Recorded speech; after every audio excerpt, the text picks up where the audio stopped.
Haleluya. Tuhan baik. Shalom Aleichem. Tuhan Yesus Kristus baik. Amin. Dia sungguh baik dan sangat baik. Ya, kita bersyukur kepada Tuhan karena kita sudah melewati ujian iman. Melewati apa?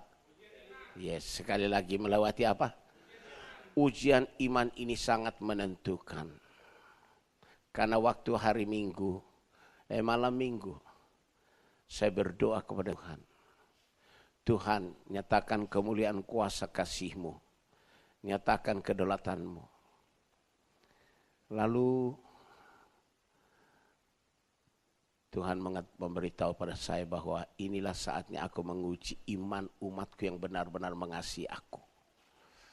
Saya diingatkan Tuhan waktu Petrus menyangkal Tuhan Yesus 3 kali.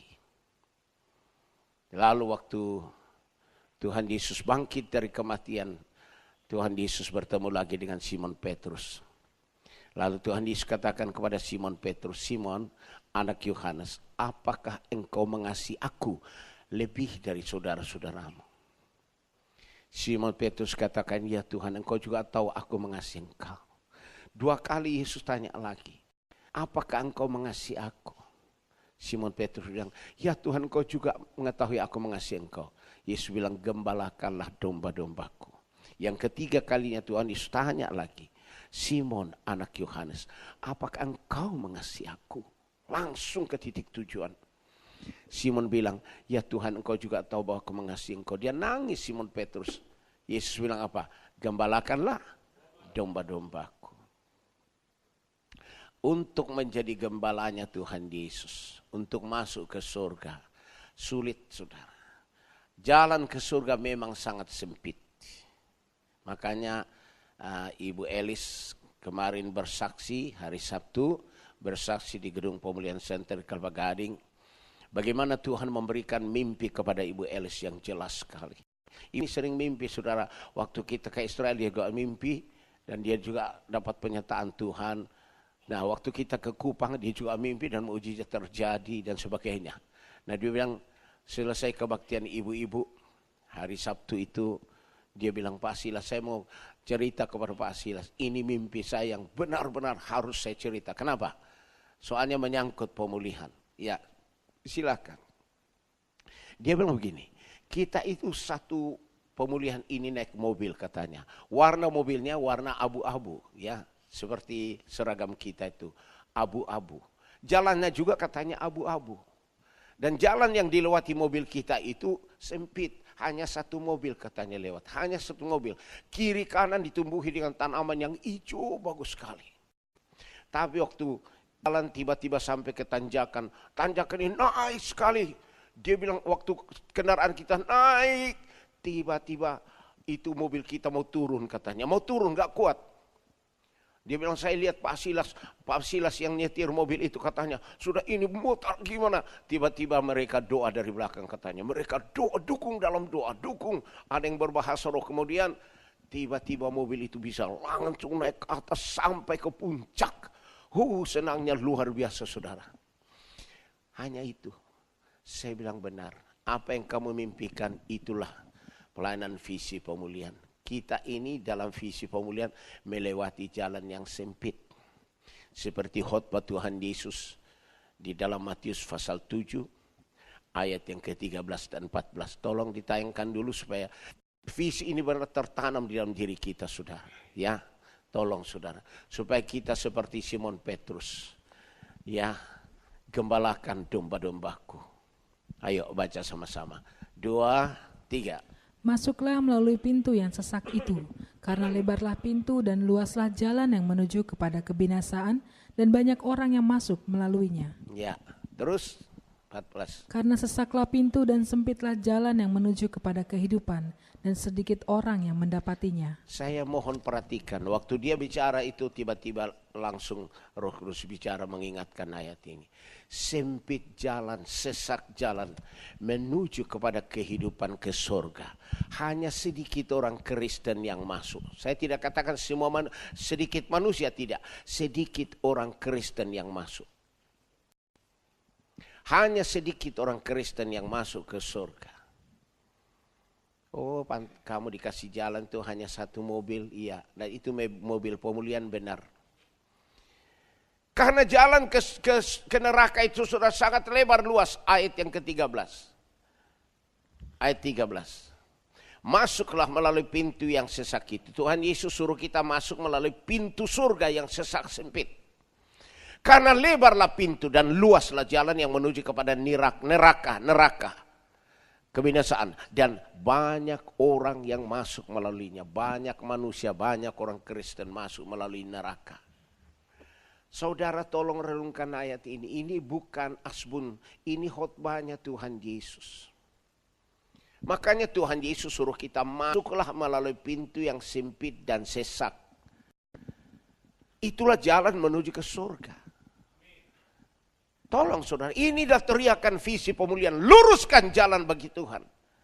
Jangan kira masuk ke surga itu gampang. Tidak. Yesus dengan tegas mengatakan di dalam ayat yang ke-21. Silakan tayangkan semua. Ini ditujukan kepada semua orang Kristen, bukan semua manusia ya. Khotbah di bukit ditujukan kepada orang Kristen. Bukan kepada semua manusia, kepada orang Kristen. Kalau saudara baca di dalam Matius 5 ayat 1 dan 2, itu khotbah Tuhan Yesus ditujukan kepada murid-murid Yesus, berarti kepada orang Kristen, kepada kita semua. Apakah semua murid Yesus masuk surga? Apakah semua orang Kristen akan masuk surga? Silakan baca ya. Apa kata Tuhan Yesus kepada orang Kristen? 2, 3. Bukan setiap orang yang berseru kepadaku, Tuhan, Tuhan akan masuk ke dalam kerajaan surga, melainkan dia yang melakukan kehendak Bapa-Ku yang di surga. Yes. Ini Tuhan Yesus tujukan kepada orang Kristen yang selalu berseru, Tuhan Yesus, Tuhan Yesus, Tuhan Yesus. Tuhan Yesus bilang tidak semua orang berseru kepadaku, Tuhan Yesus akan masuk dalam kerajaan surga. Hanya orang Kristen yang melakukan kehendak Bapa-Ku di surga itu yang masuk surga. Sempit jalan masuk ke surga, saudara.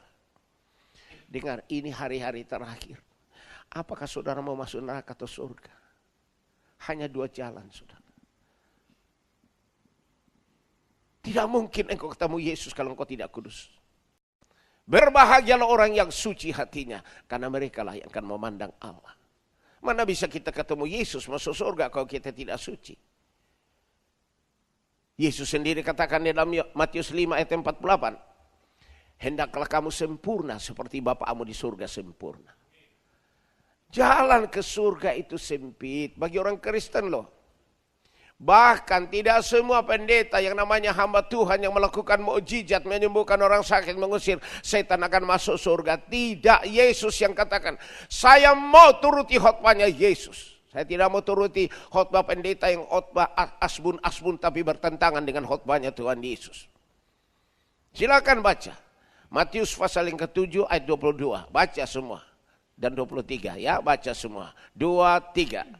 Pada hari terakhir banyak orang akan berseru kepadaku, Tuhan, Tuhan, bukankah kami bernubuat demi namamu dan mengusir setan demi namamu dan mengadakan banyak mukjizat demi namamu juga? Terus? Pada waktu itulah aku akan berterus terang kepada mereka dan berkata, aku tidak pernah mengenal kamu, ya. Enyahlah daripadaku kamu sekalian pembuat kejahatan. Lihatlah hamba-hamba Tuhan, pendeta-pendeta yang diusir Tuhan, masuk neraka. Walaupun mereka sudah bernubuat, mengusir setan, melakukan banyak mukjizat, dahsyat. Tapi Yesus bilang, aku tidak pernah mengenal kamu. Nyah daripadaku kamu pembuat kejahatan. Oh, perbuatanmu, tindakanmu tidak sesuai dengan imanmu. Walaupun engkau pintar khotbah, mukjizat terjadi. Saya mohon saudara renungkan firman Tuhan ini.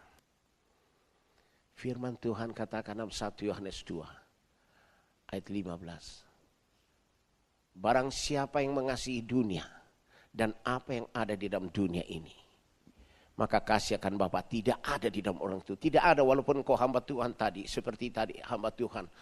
Wah, melakukan mujizat. Silakan baca ini firman. Saya mau sampaikan firman saudara. Apa benar engkau mengasihi Yesus atau engkau tidak mengasihi Yesus? Kalau saudara masih mengasihi dunia dan apa yang ada di dalam dunia, Lebih daripada Yesus. Lebih dari pelayananmu. Kasih Bapa sebetulnya tidak ada di dalam kau. Tidak ada, tidak ada.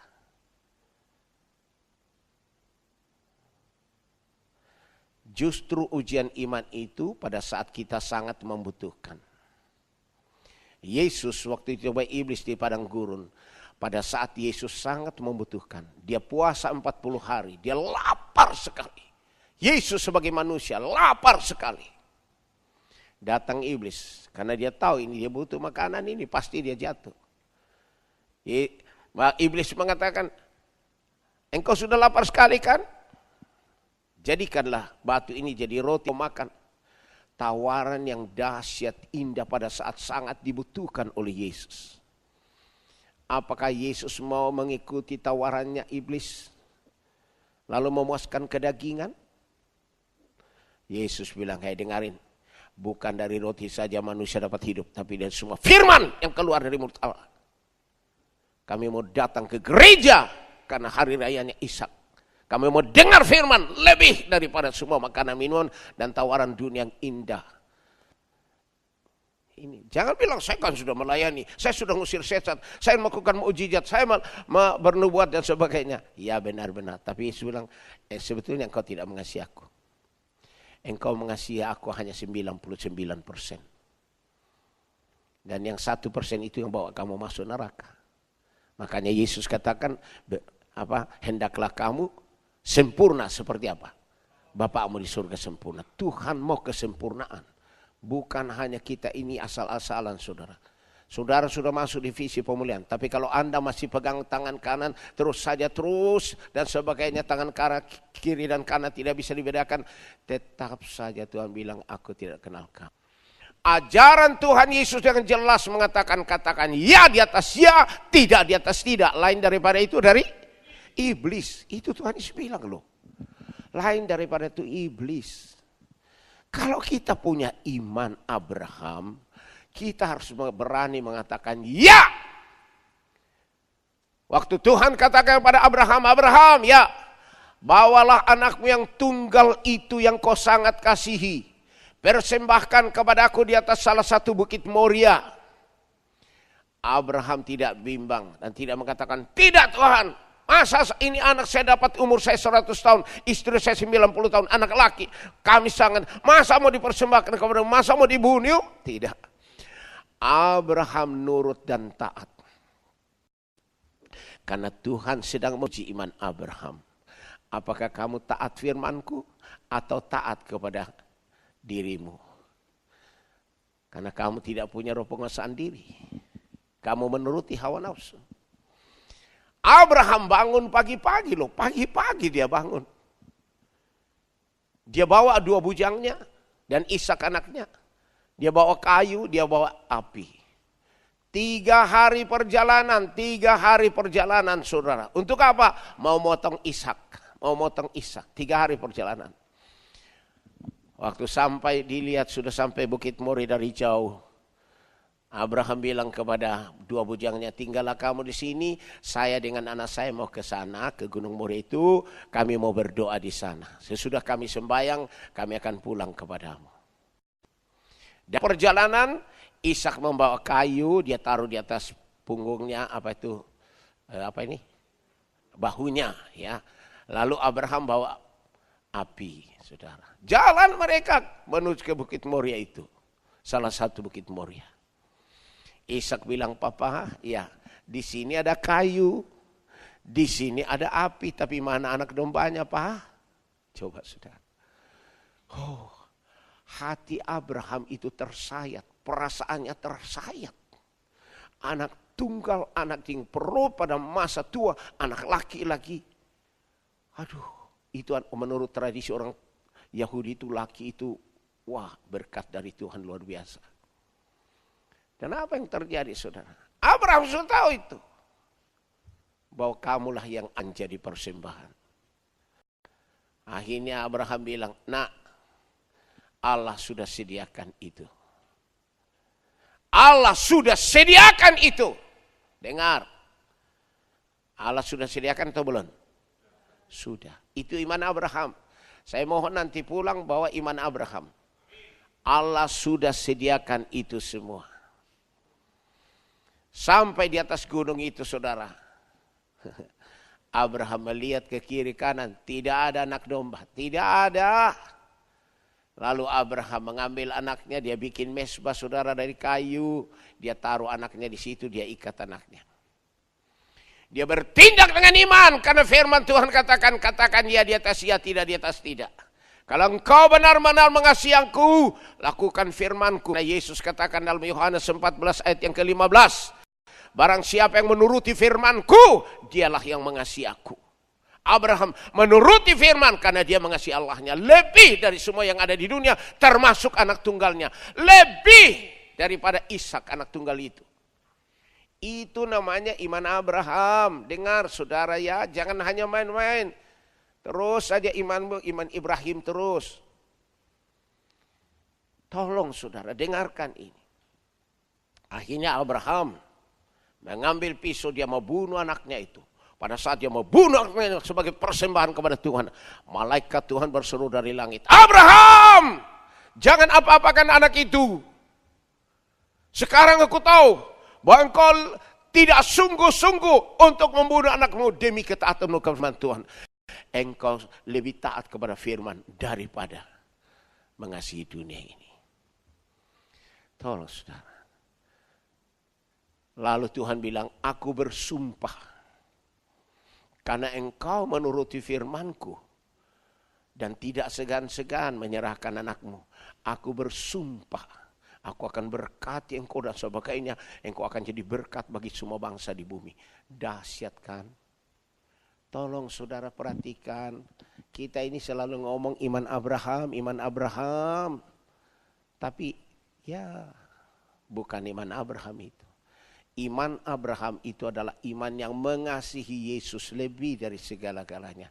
Simon anak Yohanes, apakah engkau mengasihi aku lebih dari saudara-saudaramu?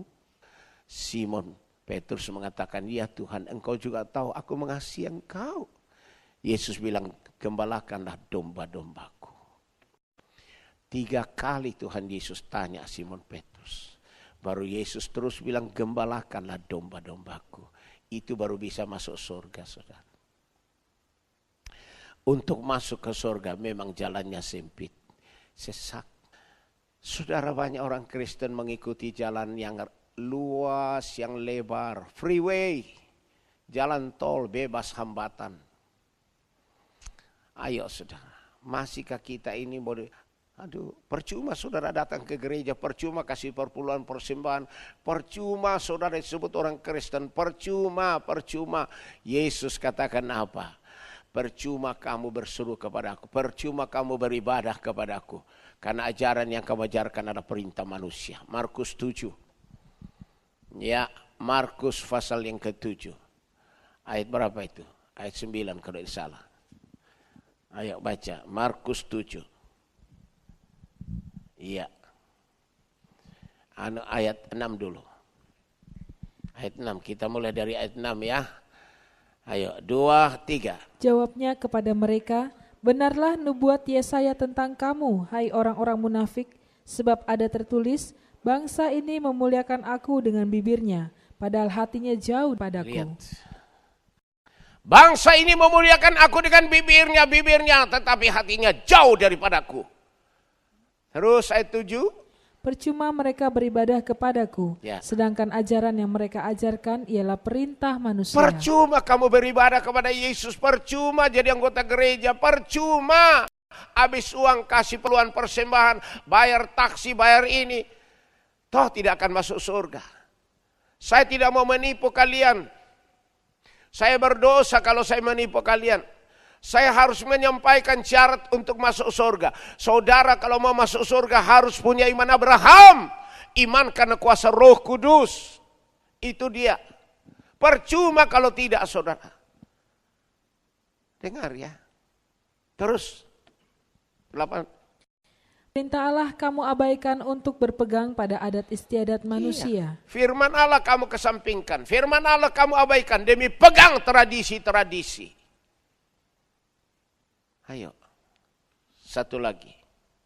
Yesus berkata pula kepada mereka, Sungguh pandai kamu mengesampingkan perintah Allah, supaya kamu dapat memelihara adat istiadatmu sendiri. Sungguh pandai kamu mengesampingkan firman Tuhan, supaya kamu bisa memelihara adat istiadatmu, bikinan manusia, daya tarik dunia, kesenangan dunia. Percuma. Inilah yang selalu Tuhan kasih tahu kepada saya, maka saya harus sampaikan. Ya, supaya apakah kita ini berhasil atau tidak, karena kita semua ini adalah sprinternya Tuhan. Kita ini pelari cepatnya Tuhan. Apakah kita ini benar-benar sampai ke tujuan seperti mimpi dari Ellis? Ya, waktu mobil kita sudah mau turun ke bawah saudara karena tidak kuat, tapi dukungan doa, walaupun Silas yang setir bisa saja turun. Makanya perlu dukungan doa. Waduh, akhirnya bisa naik sampai ke puncak. Berhasil masuk surga. Coba saudara. Tuhan sedang menguji kita. Kita sedang berlomba dalam perlombaan yang diwajibkan bagi kita. Ayo baca. Ibrani 12 ayat 1, 2, 3. Karena kita mempunyai banyak saksi bagaikan awan yang mengelilingi kita, marilah kita menanggalkan semua beban dan dosa yang begitu merintangi kita, dan berlomba dengan tekun dalam perlombaan yang diwajibkan bagi kita. Ya, kita ini ikut di dalam perlombaan yang diwajibkan bagi kita. Wajib, tidak ada seorang pun anak Tuhan, orang Kristen yang tidak wajib berlomba dalam perlombaan iman. Wajib. Lalu dikatakan di sini, dalam perlombaan ini kita harus menanggalkan apa? Semua beban dan semua dosa harus ditanggalkan. Yang harus ditanggalkan semua beban dan semua dosa. Kalau dosa saya kira semua sudah tahu dosa. Bohong dosa, berzina dosa, menipu dosa. Itu kita sudah tahu semua dosa. Itu jangan lakukan dosa. Tapi yang kedua ini yang seringkali mengikat kita sehingga kita tidak bisa jadi juara. Yaitu namanya beban. Beban itu bukan dosa saudara. Beban itu bisa hobi. Beban itu bisa kedagingan. Beban itu bisa jadi bisnis pekerjaan. Beban itu bisa jadi sibuk di rumah tangga. Itu bukan dosa.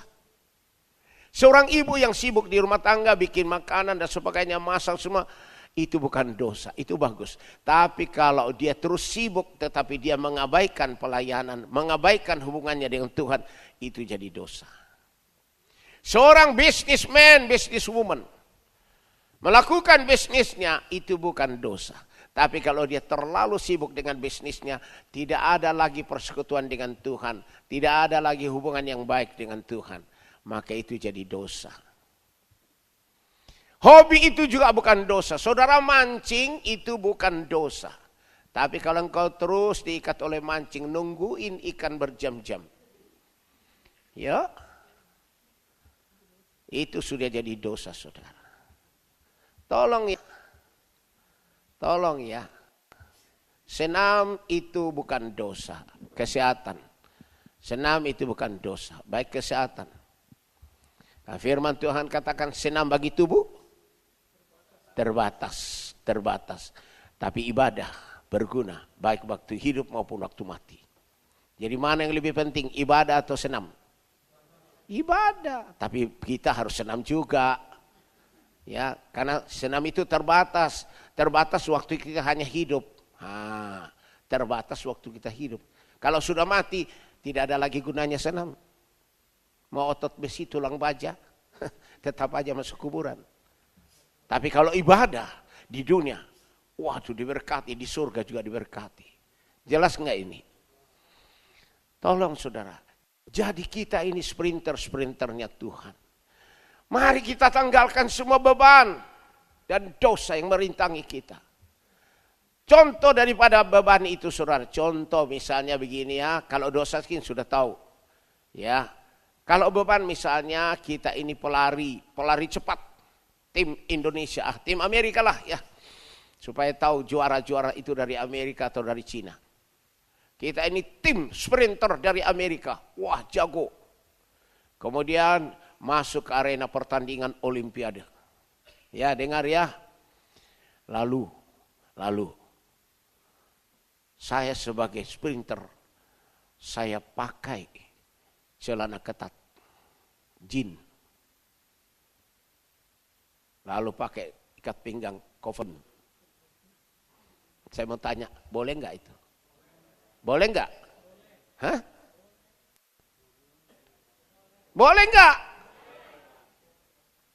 Ini pertanyaannya, ada yang bilang tidak, yang bilang boleh, mana yang benar? Siapa yang boleh angkat tangan? Angkat tangan yang boleh. Yang angkat tangan yang lurus. Saya juga angkat tangan. Saudara mau pakai celana jin ketat di situ, mau pakai lagi cover rim, kemudian bawa lagi ini, boleh saja, tidak dilarang. Cuma bodoh namanya itu. Kamu juara dari belakang itu.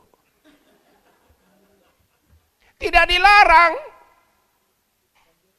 Mau pakai di situ, masuk ke situ pakai sepatu Lars. Wah, semua orang lihat, loh, tim dari Amerika ini. Wah, masa pakai sepatu Lars, kemudian pakai lagi celana jin yang ketat, pakai lagi cover rim. Wah, gimana ini? Semua orang ketawa. Start. Semua sudah, dia masih ini. Paling buncit dia. Tolong ya, itu namanya beban. Bukan dosa, itu beban. Tapi kalau saya sprinter Amerika, saya sudah dikenal jago lari, cepat. Saya baru masuk, saya dibisikin sama tim lawan. Hei, Silas ya, pura-pura aja kamu seperti larinya cepat. Tapi pura-pura ya, supaya nanti kalau kamu tidak menang, saya kasih kamu apa? Saya sogok kamu. Sekian juta US dollar. Wah, daripada gua dapat medali berapa sih harganya itu? Wah, akhirnya saya terima sogok. Itu baru namanya apa? Dosa, bukan lagi beban, itu dosa. Atau saya pakai doping. Ya, makan doping gitu. Wah, yang ini. Tapi kan dilarang sama peraturan. Itu kan namanya dosa. Jelas enggak perbedaan antara dosa dengan beban? Jelas enggak? Tuhan bilang tanggalkan beban dan dosa. Karena beban, kalau misalnya beban sudah melanggar, itu juga namanya dosa. Harus ditanggalkan. Makanya kita harus tahu ini, saya ini anaknya Ishak atau anaknya Ismail. Saya ini sedang jalan di jalan yang sempit atau jalan yang luas dan lebar. Itu saja saudara. Ya. Saudara jangan mengatakan lagi, wah saya gini, saya ini. Saya mau kasih tahu kalian, ayo Yudas Iskariot siapa dia? Dia seorang rasul, dipilih, dipercaya pegang duit, itu Yudas Iskariot. Dipercaya pegang duit. Tapi Yudas masuk neraka. Saudara lagi jangan lagi ngomong, wah saya ini. Percuma kamu jual jamu loh. Kamu ini jual jamu. Pintar ngomong tapi no action. Talk only. Pintar ngomong tapi tidak ada tindakan. Yesus bilang, nyah daripadaku kamu pembuat kejahatan. Banyak orang saudara kalau saya bicara mengenai Ayub. Nggak mau. Pokoknya jangan bicara soal Ayub lah. Nggak usah. Pokoknya itu Alkitab Ayub nggak usah kita baca itu. Kenapa? Mereka takut kalau mereka seperti Ayub. Banyak orang Kristen tidak senang surat Ayub. Karena di situ Ayub orang yang terkaya-kaya raya dari daerah Uz. Suatu ketika Tuhan menguji imannya Ayub. Seluruh kekayaannya Ayub dan anak-anaknya habis dalam sekejap. Tolong saudara. Dan biasanya orang yang punya duit banyak, orang kaya, Kristen kaya itu tidak mau dengar itu. Takut kalau kekayaannya habis seperti Ayub. Dijauhkan Tuhan daripadaku. Nah itu dia. Kenapa? Hatinya masih ke duit. Itu dia. Hatinya masih ke duit. Dia tidak tahu bahwa kisah Ayub itu ditulis sebagai pelajaran bagi kita bahwa pencobaan tantangan yang paling berat pun seperti yang dialami oleh Ayub, seperti Abraham. Kamu harus menang dari situ. Karena kamu lebih mengasihi Yesus daripada dunia. Barang siapa yang mengasihi dunia dan apa yang ada di dalam dunia, maka kasih akan Bapa tidak ada di dalam orang itu. Itu dia. Bukan berarti kamu akan seperti Ayub, tidak. Ini kan suatu pelajaran dari Tuhan, bahwa kalau kamu benar mengasihi Yesus, begini dia. Begini dia. Kamu seperti Ayub, oke? Kamu seperti Aham, oke? Karena kamu lebih mengasihi Yesus daripada itu. Kamu lebih mengasihi Yesus daripada dunia. Kekayaan, kedudukan, kemuliaan dunia, dan juga anak, cucu, semua itu di dunia. Semua di dunia. Makanya Yesus katakan dalam pengajarannya, barang siapa yang tidak membenci ayahnya, ibunya, anaknya laki-laki, anaknya perempuan, bahkan nyawanya sendiri, tidak layak jadi muridku. Itu kan pengajaran yang jelas sekali. Tapi seringkali kita meninggalkan pelayanan. Seringkali kita menyakiti hati Tuhan. Kenapa? Kita lebih mengasihi apa yang ada di dunia. Anak laki-laki, anak perempuan, cucu. Mengasihi akan harta, kekayaan, mengasihi bisnis, mengasihi hobi-hobi kita. Mengasihi makanan, minuman, pesta, mengasihi lebih daripada Yesus. Sedangkan dunia ini akan lenyap dalam sekejap. 2 Petrus 3 ayat 10. Langit dan bumi akan lenyap dan tidak ditemukan lagi. Tadi Ibu Silas cerita ke saya di rumah karena dia baca koran. Neil Armstrong adalah astronot Amerika yang pertama menginjak bulan.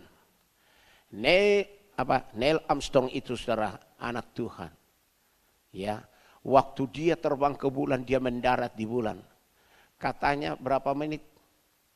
Putus hubungan. Berapa? 2 menit. 2 menit putus hubungan dengan pusat di NASA. Kok bisa putus? Nah, dalam 2 menit itu ternyata dia lihat penglihatan. Penglihatan. Cuma dia tidak mau sampaikan kepada umum. Ternyata dalam 2 menit itu katanya dia lihat ada pesawat yang lain. Pesawat lain ada di situ juga. Nah, rupanya itu yang bikin hubungan NASA itu bisa terputus. Karena itu pesawat lebih canggih dia itu. Apakah itu UFO? Ya. Apakah itu kita tidak tahu. Itu yang membuat Neil Armstrong diam. Akhirnya dia sampai ke bumi, katanya dia aktif sekali. Waduh, imannya berubah total, luar biasa. Sampai waktu astronot Rusia memberikan suatu kesaksian dalam satu konferensi. Dia bilang, saya terbang ke luar dunia, keliling. Saya lihat mana surga, mana neraka, tidak ada. Wah, semua orang tepuk tangan. Akhirnya dia naik. Saudara-saudara, andai kata saudara-saudaraku yang bersaksi itu tidak pulang lagi ke bumi, alias mati, baru dia bisa lihat surga dan neraka. Dia akan menjerit-jerit di neraka, dibakar. Seperti orang kaya di neraka. Dibakar. Dia lihat ke atas surga. Lazarus duduk sebelah di dalam pangkuan Abraham. Itu dia. Neil Armstrong. Itu dibaca sama ibu di koran. Tolong saudara, masihkah kita ini meragukan Tuhan? Lalu kita lebih mengasihi dunia. Dia sudah meninggal saudara, umur 82 tahun.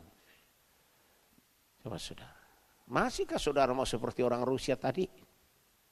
Kalau saudara mau enak-enak, ya, jalan yang luas, freeway bebas, enak-enak, merokok boleh, minum-minum boleh, berzina boleh, bohong sana bohong sini, tipu sana tipu sini, ya, hanya mau supaya dapat keuntungan dunia, ya. Siapa yang mau masuk surga?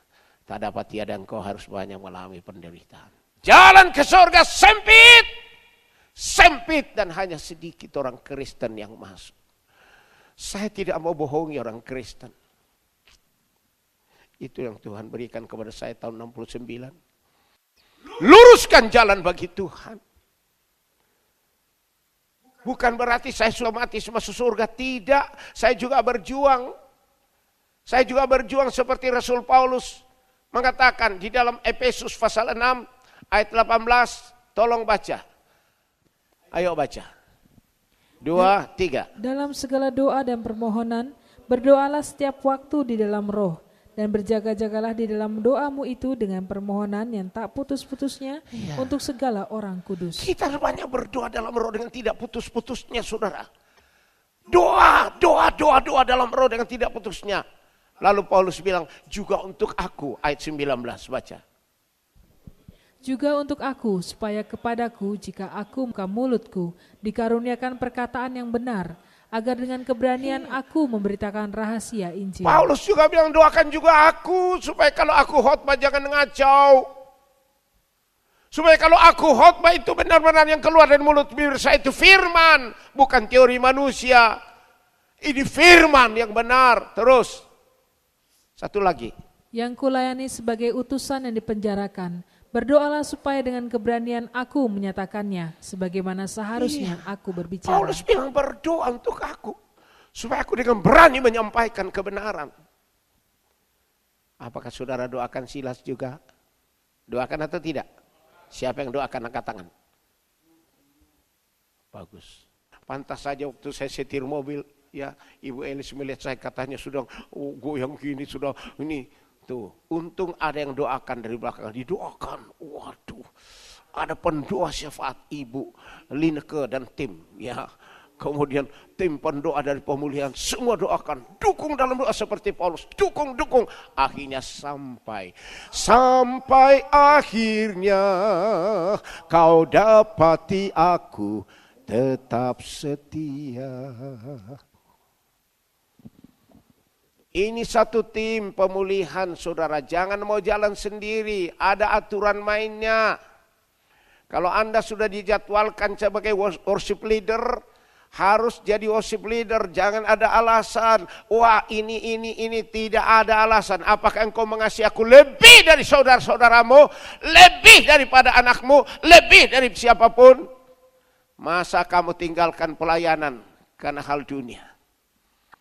Dengarkan saudara, Abraham taat. Kalau sudah ditetapkan sebagai singer, sebagai pemain musik, sebagai pendoa syafaat, lakukan tugasmu. Engkau sudah ditetapkan jadi gembala cabang, sebagai koordinator, lakukan tugasmu. Jangan bilang, saya sudah gembala, pasti masuk surga. Lalu saudara, ku mau di sana waktu Yesus datang, ku mau di sana. Yesus bilang, lo tidak ada di sini. Itu yang membuat saya takut akan Tuhan. Walaupun saya diurapi Roh Kudus tahun 69, saya takut. Itu yang Paulus bilang. Aku melatih diriku dan menguasainya sepenuhnya. Supaya jangan aku yang sudah beritakan Injil aku ditolak. Aku dulu merokok, habis 3 bungkus. Aku minum whisky, brandy, bir. Aku tukang nonton, aku senang nonton film ini. Aku main karate, jiu-jitsu. Tapi sesudah saya diurapi Roh Kudus, saya tanggalkan semua beban dan doa yang begitu merintangi saya tanggalkan. Sekarang saya berlomba dalam perlombaan yang diwajibkan bagi saya dengan mata yang tertuju kepada Kristus yang memimpin saya ke dalam iman dan yang akan menyempurnakan iman itu. Tolong saudara, saya sampaikan karena inilah aku. Inilah aku. Harus ada perjuangan saudara. Disiplin pelayanan harus ada. Berjuang. Tidak boleh tidak ada aturan. Seorang petinju harus tahu cara bertinju. Tadi dikatakan, aku tidak bertinju sembarangan, tapi aku melatih diriku. Harus ada itu. Tolong saudara, kamu mau jadi pelayan Tuhan, mau masuk surga, saudara harus lulus. Lulus. Hanya beberapa hamba Tuhan yang saya lihat yang tekun sekali saudara dalam pelayanan. Setia loh. Setia walaupun dia capek pulang dari kerjaan, saya tahu kamu capek karena dulu juga saya capek waktu saya kerja, saya juga capek, saya tahu pengennya sampai di rumah mau duduk mau tidur mau nonton, tapi Tuhan bilang no, bangkit, wake up, ayo bangkit, tapi masih mau datang melayani, ya itu dia. Itu dia. Ujian-ujian iman. Seperti Abraham diuji. Ya. Bayangkan saudara, saya mau tanya kepada kalian. Abraham bangun siang atau bangun pagi-pagi? Pagi-pagi dia bangun. Setelah, ayo saya mau tanya. Abraham bangun pagi-pagi untuk dapat untung besar atau kamu mau ditong anaknya? Bangun pagi-pagi bukan mau dapat hoki yang gede. Wah, saya bangun pagi-pagi, saya mau dapat untung sekian triliun US dollar. Dia bangun pagi-pagi untuk memotong anaknya loh. Lalu dia jalan berapa hari? Ayo. 3 hari dia jalan. 3 hari. Sewaktu Abraham sudah lihat Bukit Moria, dia bilang kepada kedua bujangnya, tinggallah di sini, saya dengan anak saya mau ke sana. Kami mau bersembahyang di sana. Sesudah itu baru kami pulang. Dalam perjalanan itu, Ishak, tolong baca ayat yang ke-6. Baca. 2, 3. Lalu Abraham mengambil kayu untuk korban bakaran itu dan memikulkannya ke atas bahu anaknya. Sedang di tangannya dibawanya api dan pisau. Demikianlah keduanya berjalan bersama-sama. Saya mau tanya kepada kalian, Ishak ini masih bayi atau sudah kuat bisa bawa kayu? Iya, berarti sudah remaja dia. Ishak sudah remaja loh, bukan masih bayi. Sudah bisa gotong kayu di atas pundak. Terus. Lalu berkatalah Ishak kepada Abraham ayahnya, "Bapa," saut Abraham, "Ya anakku." Bertanyalah ia, "Di sini sudah ada api dan kayu, tetapi di manakah anak domba untuk korban bakaran itu?" Coba saudara, peperangan ini antara rasio dengan emosi dan iman. Antara rasio akal dengan emosi dan iman. Ada 3 ini sudah. Mau nurut mana? Kalau seandainya Abraham pakai rasio dibilang tidak mungkin Tuhan, impossible Tuhan. Ini bukan dari Tuhan, ini iblis ini. Masa tidak masuk akal? Masa saya mau bunuh anak saya? Dan tidak jadi, berarti Abraham kalah. Abraham juga punya emosi. Andai kata Abraham mengikuti emosi, dia akan nangis, dia berontak, tidak mungkin. Ini dulu. Lalu dia bawa pulang anaknya. Tetapi Abraham gagal.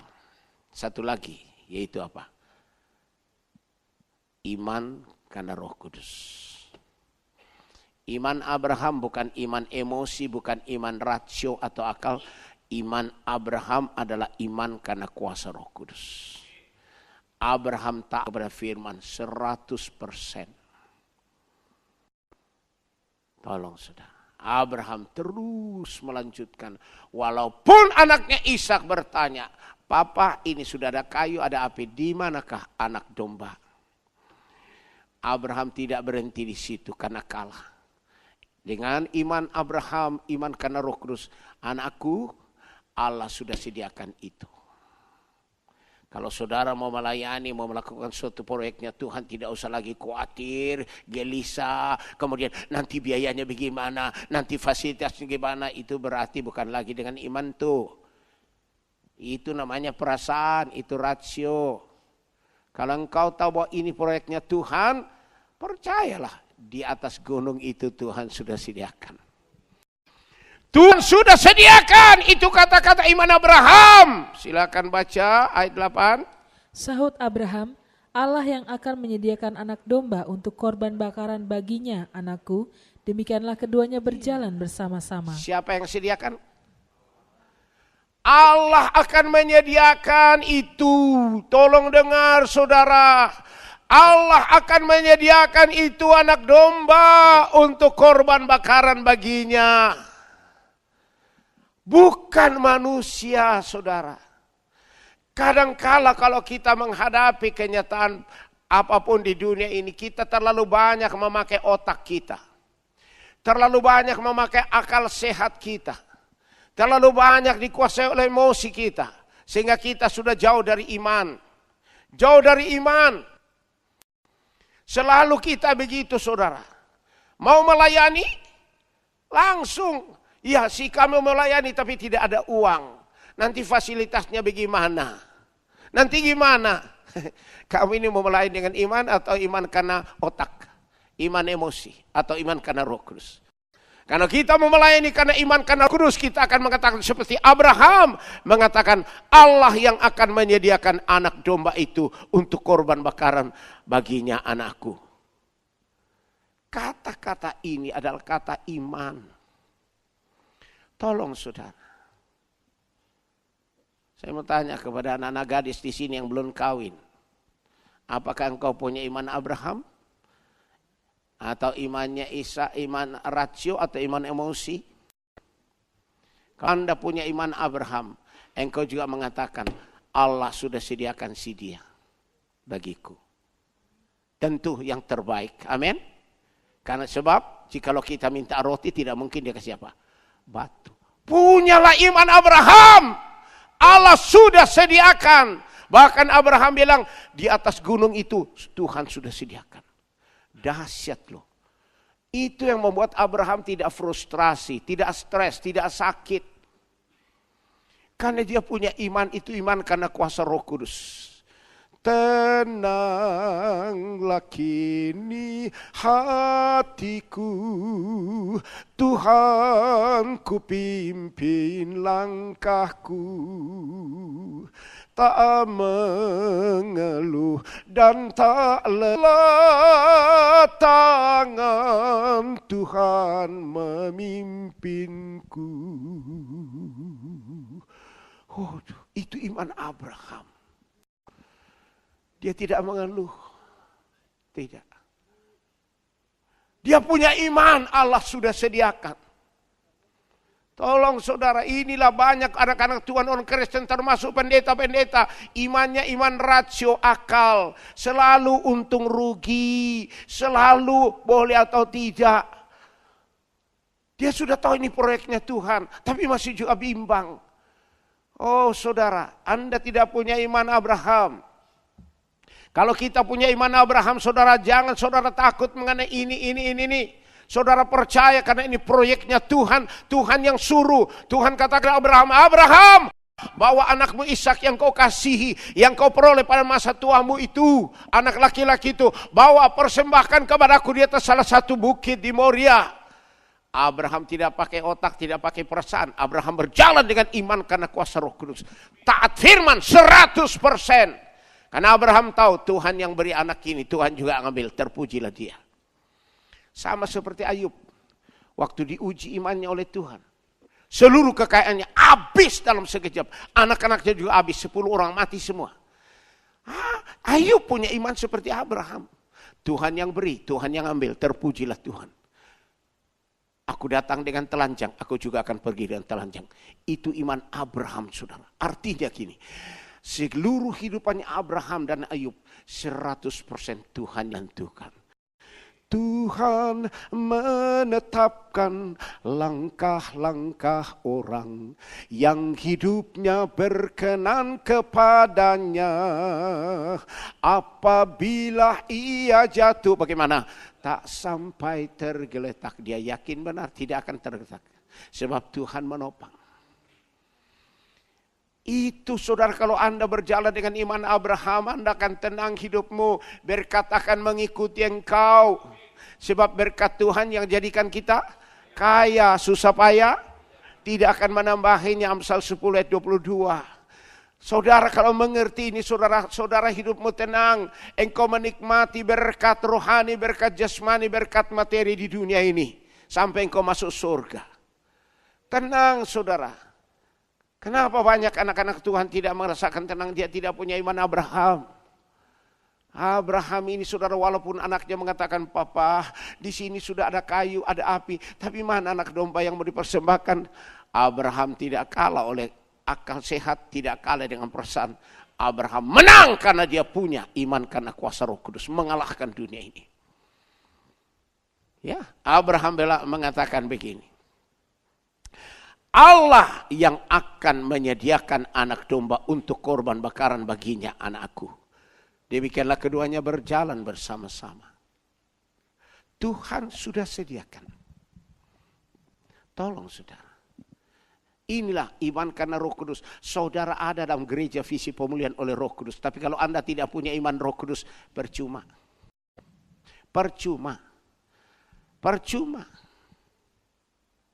Kalau Anda sudah ada dalam visi pemulihan Roh Kudus, Anda harus punya iman Roh Kudus. Artinya begini, hidup atau mati, Dia yang tentukan. Berhasil atau gagal, tetap Dia. Maju atau mundur, tetap Dia.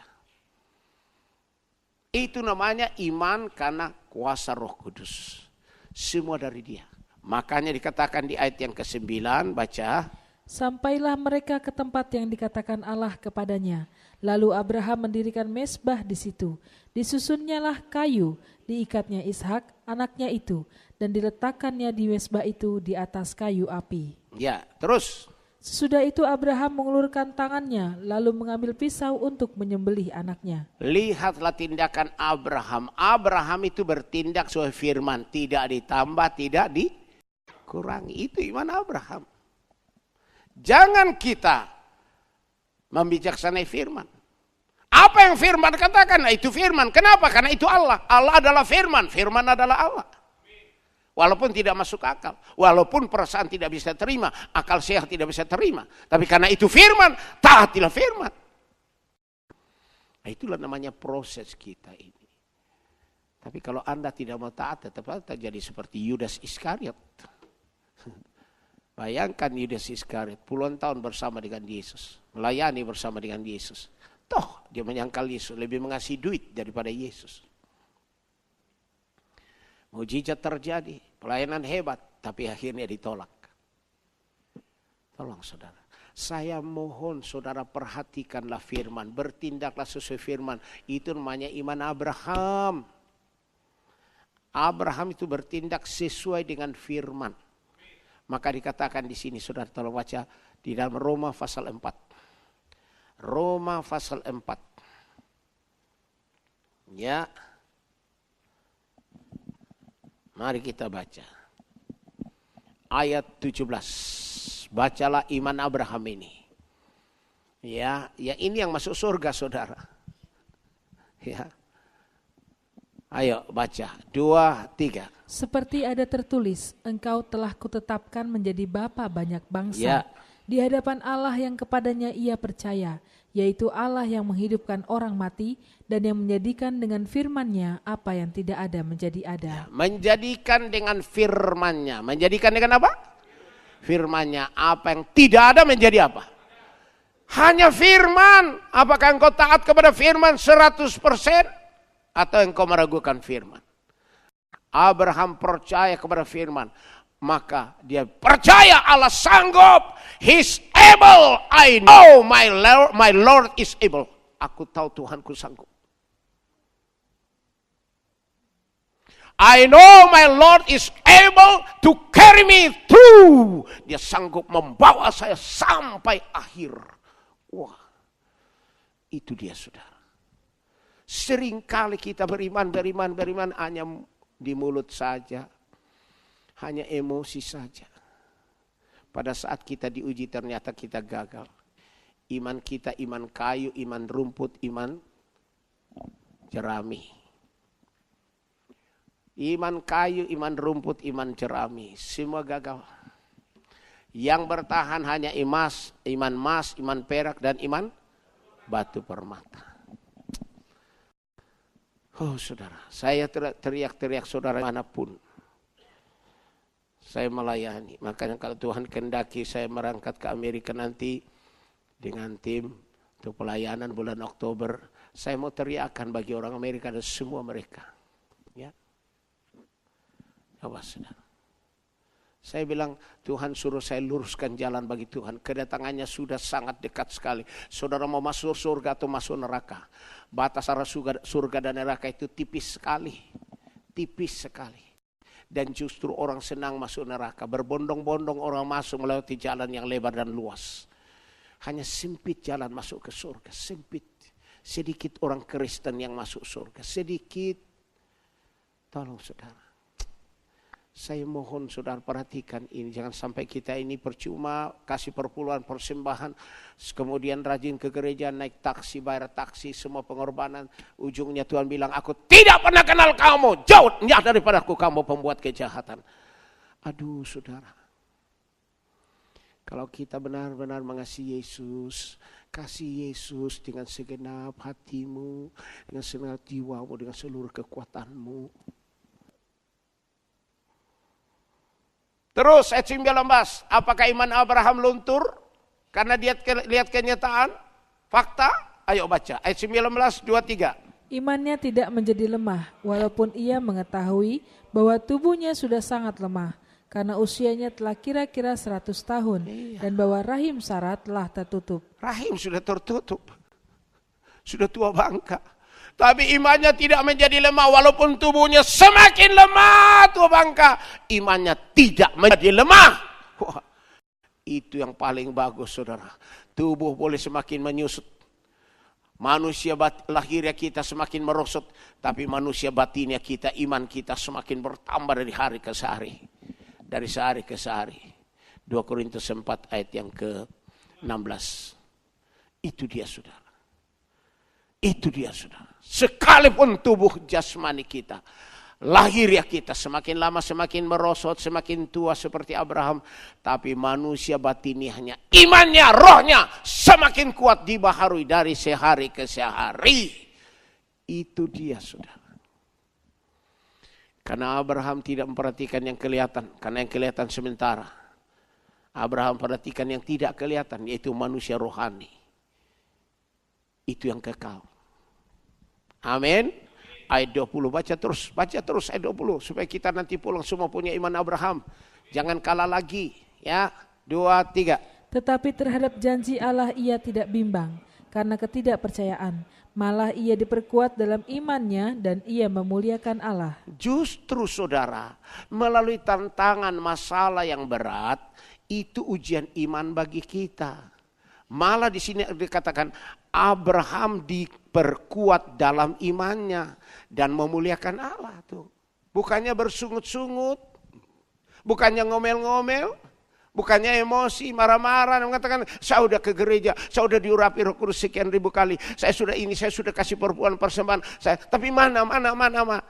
Oh, ngomel lu. Selalu ada sukacita, praise to praise, bersukacita di dalam Tuhan terus. Karena dia tahu Allah sanggup. Allah sanggup. Allah sudah sediakan itu. Di atas gunung itu Tuhan sudah sediakan. Waktu iman Abraham saudara. Tidak bimbang sedikit pun. Seolah-olah dikatakan begini. Mau cepat atau lambat. Pokoknya dapat. Cepat atau lambat. Pokoknya dapat. Pasti. Wah, itu iman Abraham saudara. Makanya tidak diatur oleh waktu, tidak diatur oleh tempat. Diatur hanya oleh Tuhan. Amin. Terus, ayat 21. Dengan penuh keyakinan bahwa Allah berkuasa untuk melaksanakan apa yang telah ia janjikan. Penuh iman, penuh keyakinan bahwa Allah sanggup melaksanakan apa yang Tuhan sudah janjikan. Siapa di sini yang sudah dijanjikan Tuhan? Siapa di sini yang sudah dapat janji Tuhan? Angkat tanganmu. Angkat tanganmu, yang lurus, jangan setengah tiang. Kalau setengah tiang udah mati tuh. Kalau Tuhan sudah janji kepadamu, jangan bimbang lagi. Pasti. Pasti. Tolong saudara. Sudah dijanjikan Tuhan, masih juga benar enggak. Itu namanya pelin-pelan. Orang yang pelin-pelan itu dapat hukuman dari Tuhan. Karena dia tidak melakukannya berkat iman. Dan segala sesuatu yang tidak berdasarkan iman adalah dosa. Roma 14 ayat 23. Bagus. Ada kamus Alkitab. Tolong saudara. Kalau Anda bimbang percuma, kena hukuman loh. Satu lagi. Ayat 22. Ayo baca yang keras. 2, 3. Karena itu hal ini diperhitungkan kepadanya sebagai kebenaran. Ya, diperhitungkan sebagai apa? Iya, kalau Anda punya iman Abraham, pasti saudara benar. Tidak salah lagi.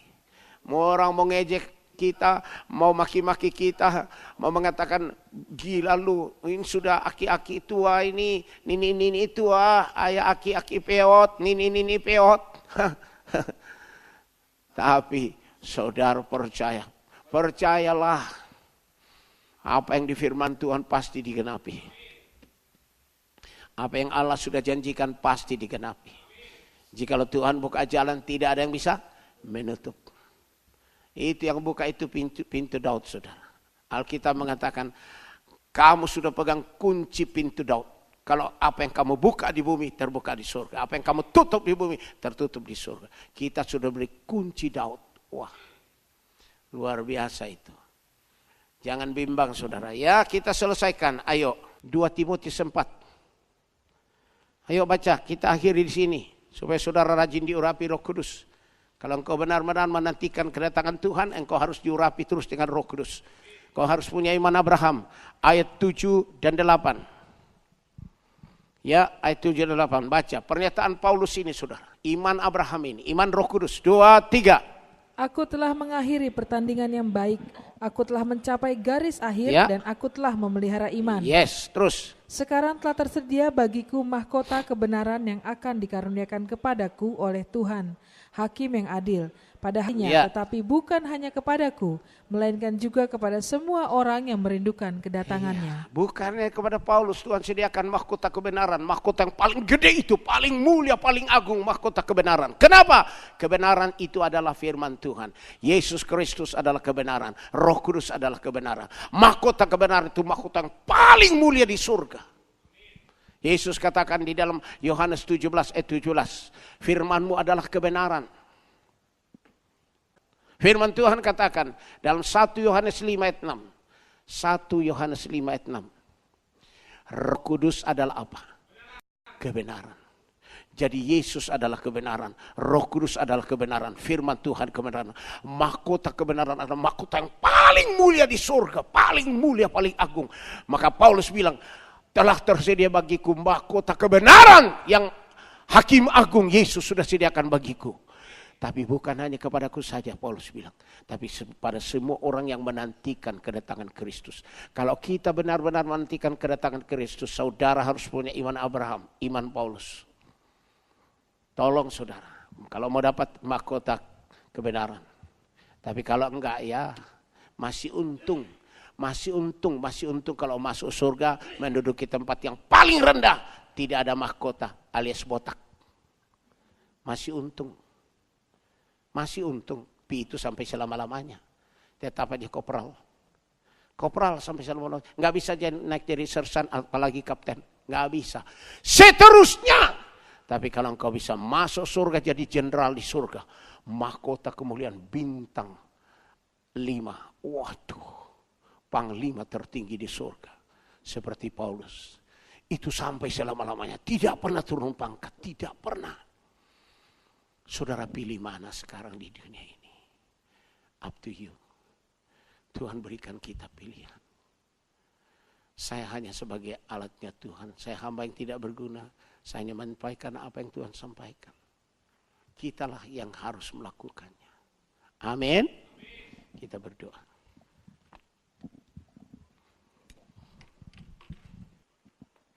Haleluya.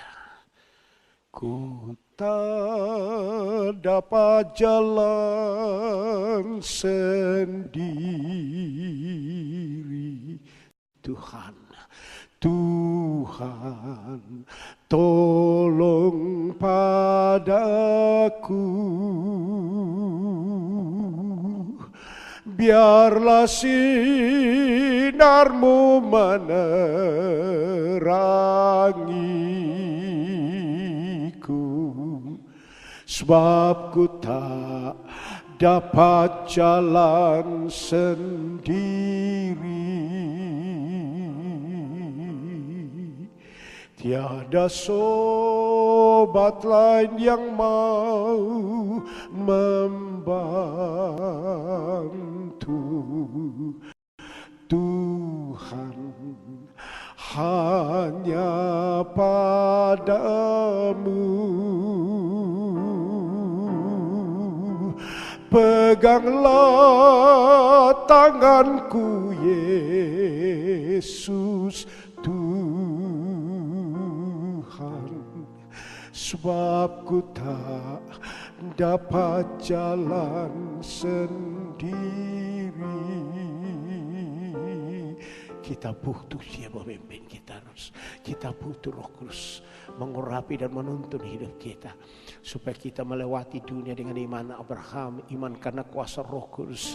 Ku tak dapat jalan sendiri, Tuhan tolong padaku. Biarlah sinarmu menerangiku, sebab ku tak dapat jalan sendiri.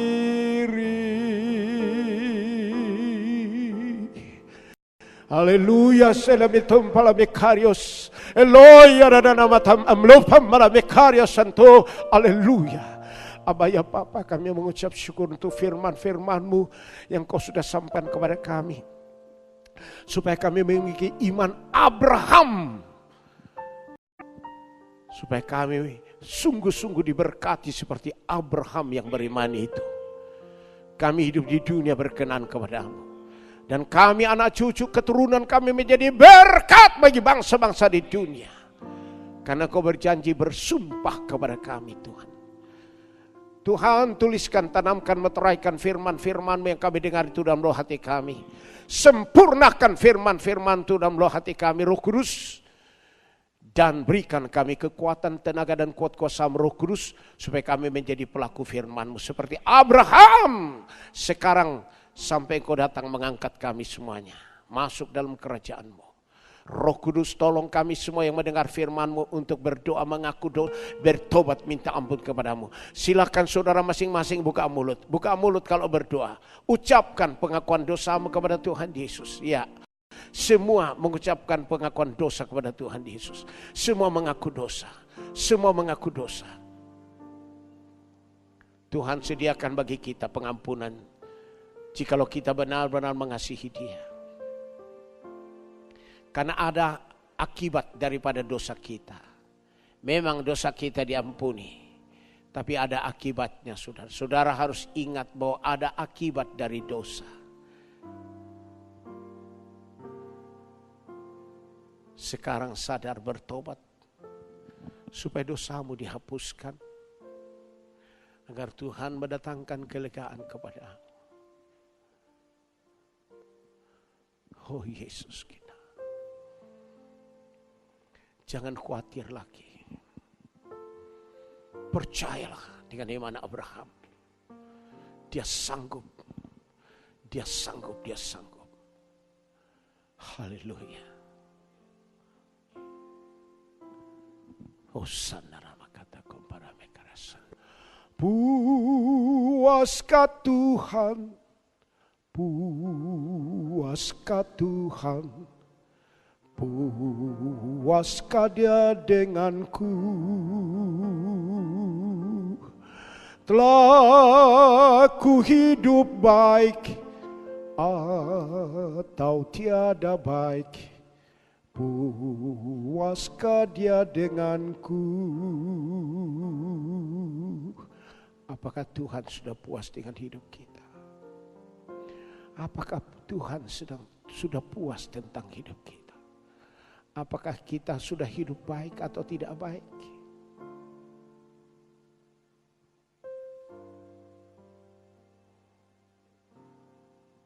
Katakan kepada Tuhan Yesus.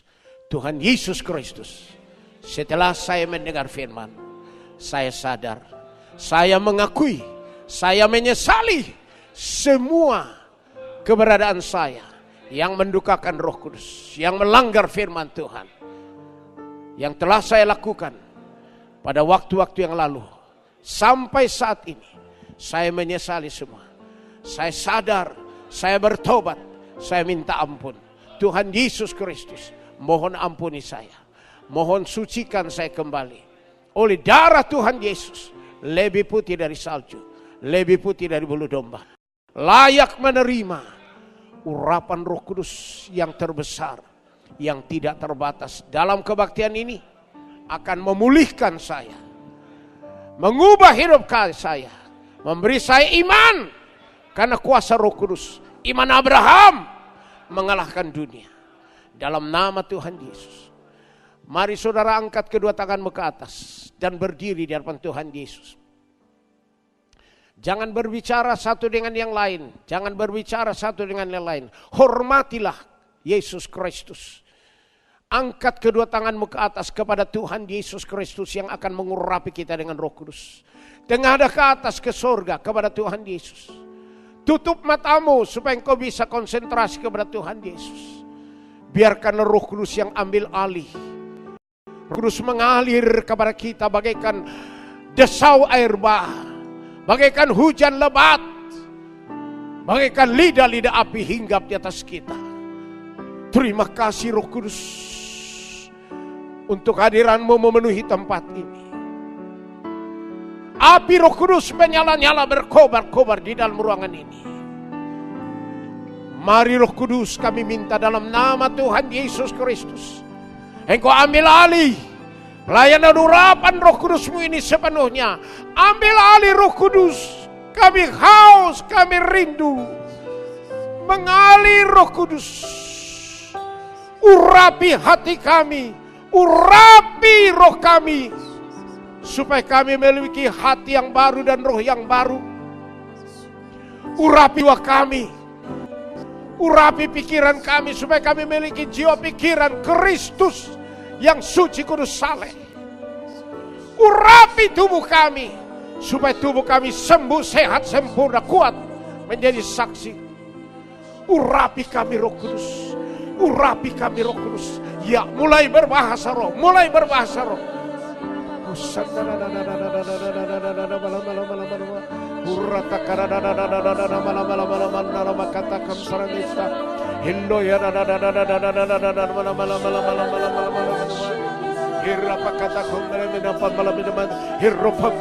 Ya, mengalir Roh Kudus dalam nama Tuhan Yesus Kristus. Terimalah urapan Roh Kudus dan api.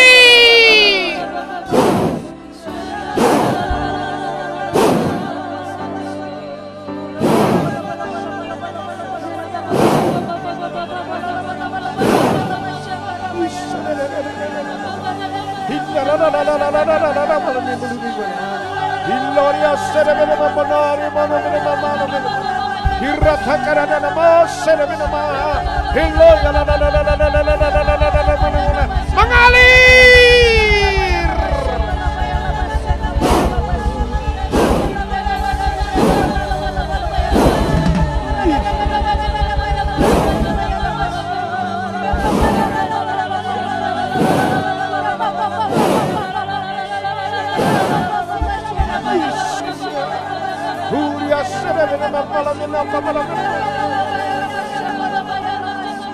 Api Roh Kudus bakar, bakar semua roh Lucifer, iblis, setan, roh jahat, semua roh ilah zaman ini, semua roh kutuk turunan, semua roh tradisi, semua roh kedagingan, semua roh penghalang, perintah, pengacau yang mengikat semua yang hadir ini. Api Roh Kudus bakar, bakar, hancurkan, hanguskan dalam nama Tuhan Yesus Kristus. Semua roh ini lepas, keluar dari semua yang hadir dalam nama Yesus.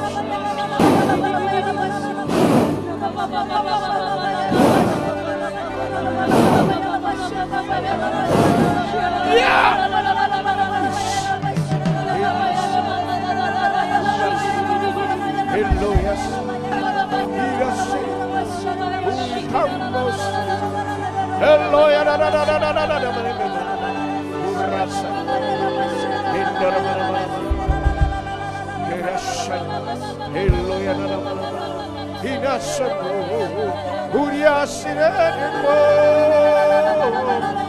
Haleluya. Haleluya. Haleluya. Haleluya. Buka hatimu. Terima urapan yang dahsyat dari Roh Kudus. Dalam nama Yesus Kristus.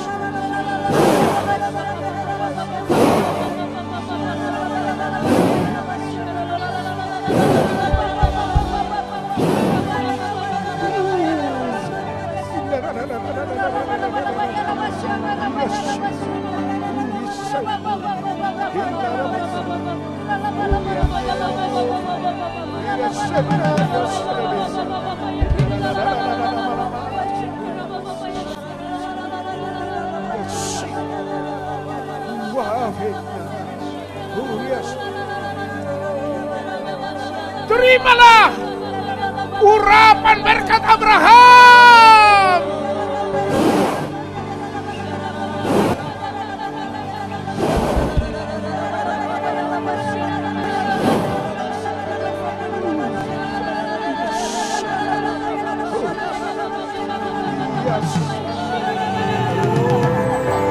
Andaikan ku harus memilih, tetap hatiku padamu, tak satu pun dapat menggantikanmu. Hanya Kau yang berarti bagiku, lebih dari semua yang ada. Kaulah segala